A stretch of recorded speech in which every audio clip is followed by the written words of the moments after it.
और मुस्लिम लीग नून एक मरतबा फिर अदलिया पर हमलावर है। चीफ जस्टिस उमर अता बंदियाल का नाम लेकर उन्हें बदनाम करने की घिनौनी कोशिश की जा रही है। बोल एक बार फिर हुक्मरान टोले की राह में सबसे बड़ी दीवार बन गया और उनके मकरू अज़ाइम को नाकाम बनाया। अदलिया की हिमायत करने की पादाश में बोल के खिलाफ इंतकामी कार्रवाइयां की जा रही हैं, लेकिन बोल अदलिया की इज्जत के लिए पहले भी खड़ा था और अब भी खड़ा है और खड़ा रहेगा।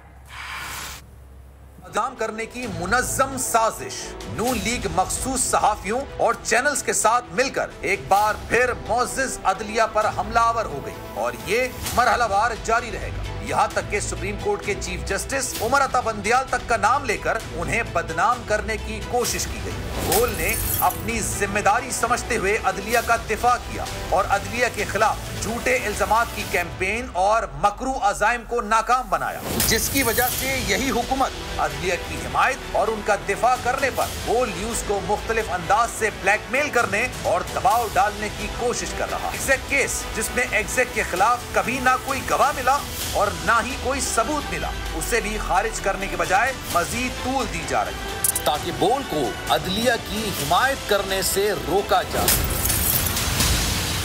इन्वेस्टिगेशन ऑफिसर ने मुअज़्ज़िज़ सिंध हाई कोर्ट में अपने बयान में ये वाज़ेह तौर पर कहा कि एग्जैक की तमाम ट्रांजैक्शंस स्टेट बैंक के रिकॉर्ड में मुकम्मल तौर पर रिपोर्ट की गई। हकीकी तौर पर किसी भी किस्म का कोई जुर्म किया ही नहीं गया। एग्जैक ने बरियत की दरख्वास्त फाइल की। सुप्रीम कोर्ट के ऑर्डर के मुताबिक ये दरख्वास्त केस में किसी भी मौके पर फाइल की जा सकती है। एग्जैक के खिलाफ एक ही जैसी 2 FIRs काटी गई। एक ही केस की 2 FIRs कानूनी तौर पर नहीं काटी जा सकती। एग्जैक्ट के खिलाफ उन सब चेहरों को बेनकाब होना चाहिए जो इसके पीछे थे। इसके बाद उनके खिलाफ मुकदमा दर्ज होना चाहिए। प्रोसिक्यूटर ने ये कहा है कि जो कुछ भी हमने इन्वेस्टिगेशन की है उससे ये नज़र आता है कि कोई ऐसा काम नहीं किया है एग्जैक्ट ने जो कि कानून के बाहर हो। तफ्तीशी अफसर ने IU ने अगर ये लिख दिया है कि उनके खिलाफ जितने भी इल्ज़ामात थे वो साबित नहीं हो सके, उन्होंने जो फाइंडिंग दे दी है उससे तो मैं समझता हूँ कि काफ़ी हद तक उनकी पोजीशन वाज़ेह हो जाती है और क्लियर हो जाती है शोएब शेख साहब। किसी भी किस्म के जुर्म का सबूत ना होने की बुनियाद पर सिंध हाई कोर्ट ने इस केस को खत्म कर दिया और मुल्जिमान को बरी कर दिया। इसके 3 ही घंटे बाद एक बार फिर नॉट बिफोर मी कह दिया।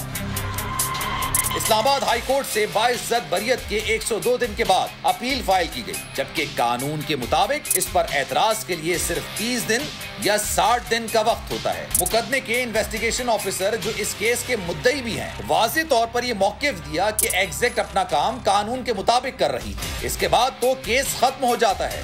बोल को मुअज़्ज़िज़ अदलिया के हक में आवाज उठाने पर हुकूमत दबाव में लाकर अपने मतलूबा मकासद हासिल करना चाहती है, लेकिन बोल अदलिया की इज्जत के लिए पहले भी खड़ा था, खड़ा है और खड़ा रहेगा। इम्पोर्टेड हुकूमत और उनकी हवारियों की अदलिया के खिलाफ हर्जा सराई। मरियम नवाज की अदलिया और फाजिल जज साहिबान पर शदीद तनकीद। इस घिनौनी साजिश को बेनकाब करने पर बोल को एक दफा फिर नशरियात की बंदिश का सामना करना पड़ रहा है। बोल अदलिया की इज्जत के लिए खड़ा है और खड़ा रहेगा। सब्सक्राइब करें और बेल दबाएं ताकि कोई खबर रह न जाए।